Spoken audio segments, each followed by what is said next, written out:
Okay, well, Greg gave you a great understanding of what we're trying to do in weight management. And I thought I would put the scientific spin to the whole deal just to make sure that you understand where we're coming from. Because I think this is one of the most exciting product development projects that all the scientists have been involved with. And I think we've reached a point, we did cross the Rubicon on this one. And essentially, I think we have produced something that surprised even us in science, because the first open label clinical study that we did showed us results that we have not seen before. So let me take you through this. And fundamentally, if we talk about weight management system, and Greg has alluded, in fact, more than alluded to the reality that in most diet systems, when you go through that program, although you get on a weight, on a scale, and you see that you've lost weight, but what you have actually lost is not just fat, but you lost muscle too.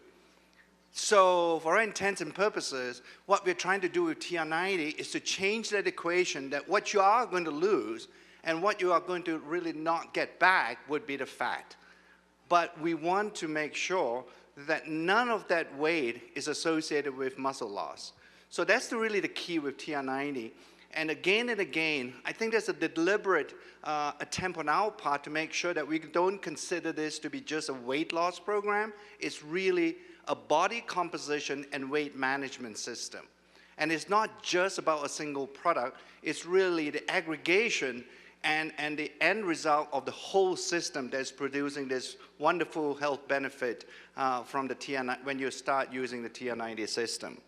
So we're changing the equation, and fundamentally it's not just our word, that most of the diets that you've been using, or some of you may have tried, that they actually involve and have been associated with muscle loss.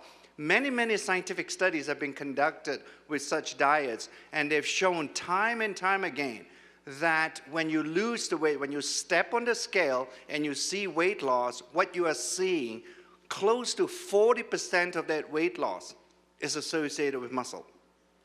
So that's really not a good thing, because when you lose the muscle, ultimately that explains why you experience what Greg has been telling you, that yo-yo phenomenon that happens. Invariably, right, when you get off a diet, what do you see at 12 months from now? There is a regain, or there's a gaining back of your weight. And these studies have shown it. And I also want you to make sure that when you look at the types of studies that have been conducted scientifically, another interesting point that have been lost in weight management is the fact that protein plays an absolute key role in weight management. That's the only way you can actually build muscle is through protein intake. Nothing else builds muscle. Carbohydrates, they don't build muscle. Fat clearly doesn't build muscle. It's only proteins. And again, it's something we're focused on in R&D to make sure that within this TR90 system, we have a protein shake, or to make sure that the system contains enough protein, and not